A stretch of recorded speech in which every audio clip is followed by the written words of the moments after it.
And in this demonstration I'm going to show you how we created this, well, as I call it, Tim Burton-like melancholic raindrop in your eyes water shot. Actually it has been created by our guy in Germany, Robert Zelch, so kudos to him. And you see there's lots of detail going on with the rain coming in, you know, the water droplets exploding on the camera lens, chromatic aberration here and there. But the coolest fact is that we created this shot coming from this still photograph.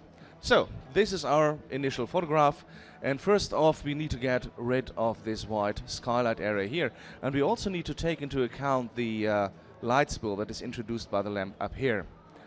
So easy to do. Take a transform tool in Fusion, set it to flip horizontally and vertically, and mask that out with a polygon mask. So we basically copy the part from up here down to there. Done. Next thing is a color corrector to grade it more towards the bluish rainy look, and finally a channel boolean with another polygon mask here to clear the red, green, blue and alpha. Right, so that's our initial setup, which now goes onto a shape in Fusion's 3D compositing space. Well, by default that shape is quite a flat thing, and moving my camera around doesn't introduce any parallax, obviously. So let's counteract for that, and we do that by taking a background tool with a polygon mask, and the polygon mask is set up to double polyline, which means I have individual control for the softness on every point of the mask. So this obviously lines up with my underlying image here, and I use it to drive a 3D displacement. And the 3D displacement, well, as the name gives away, displaces my image a little bit into Z space. So all out of a sudden I get the right parallax going on here. One thing I'm still missing is the fact that the windows still seem to be flat on the walls. So another background here with a couple of masks to define the window positions. Again, I use a displace 3D. The windows are displaced on the normals of the extruded object, and you see I've got my parallax going right there as well. Right, time to introduce my camera and do some motion tests. I like that. Time to add a sky. So again, I start off from a sky photograph here, add some color correction to it, put it on a shape, and introduce exactly the same camera move as I did with my house here. Well, actually, let me switch off the grid, and we don't need the light as well.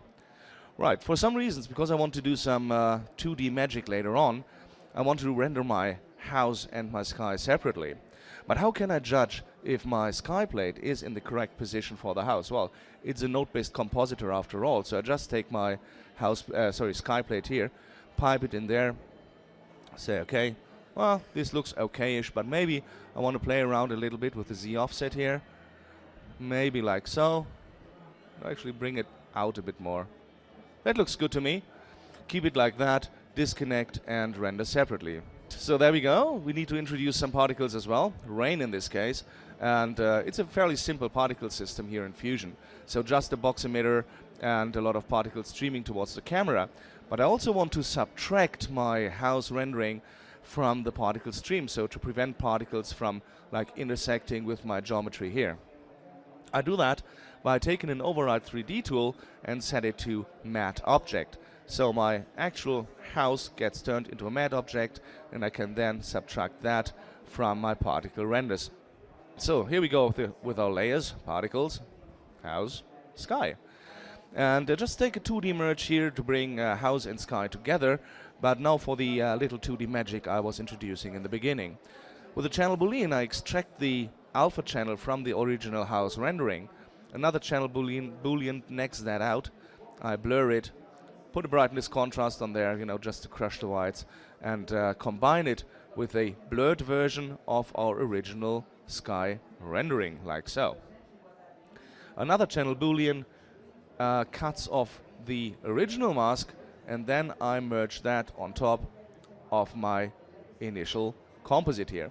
It's a subtle effect, but it helps for the overall idea of some rainy, hazy, foggy thing coming in there at the top. Next thing I have to take care about are my particles.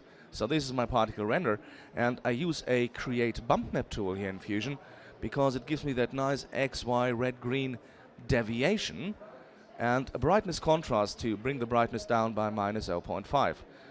Now I use this again to drive a 2D displacement, and this 2D displacement brings in that first set of, displacement from the rain particles.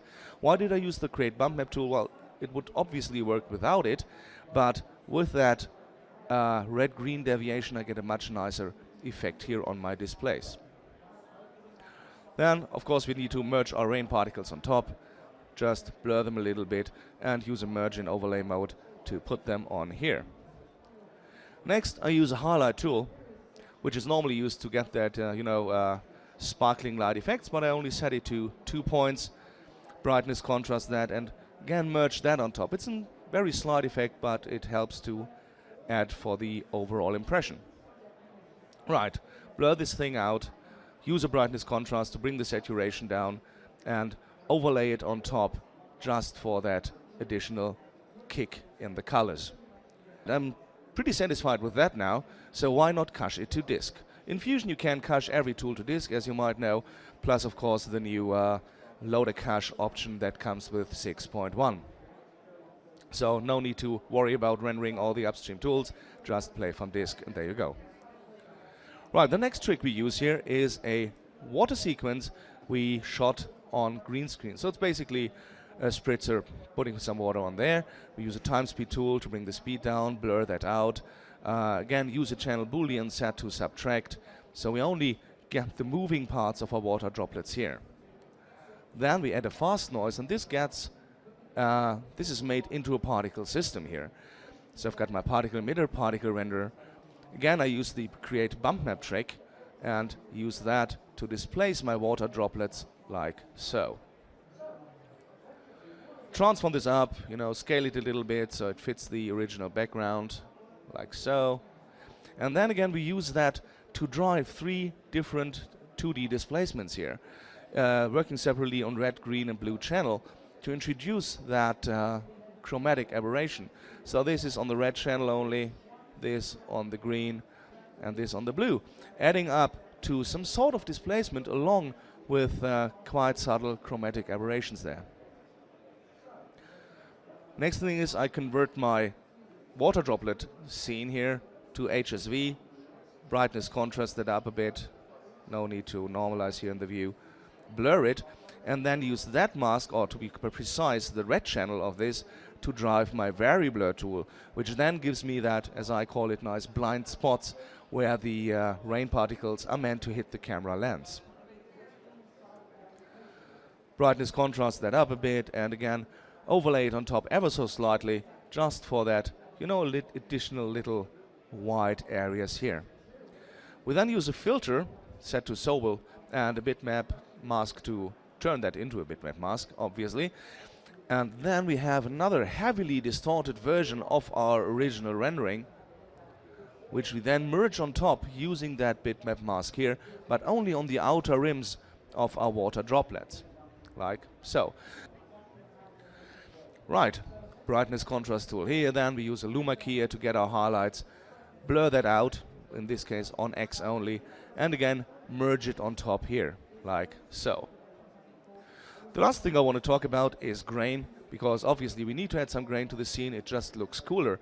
However, times have changed, cameras have changed, grain has changed, so Fusion 6.1 comes with the new film grain tool, which not only is tremendously faster than the old grain, but also offers proper log processing. So if I switch that off, you see the typical uniform distribution of grain on the image, but with the log processing you experience how nicely it takes account over the shadows, midtones and highlights. Of course you can do that separately on your red, green and blue channel, or use the monochrome option. The size, strength, raster sliders all help you to match your existing grain much better, and you see how fast this thing renders. Right, that's pretty much it. So we created this shot out of this still photograph, added some visual effects. Thanks for your time and enjoy NAB.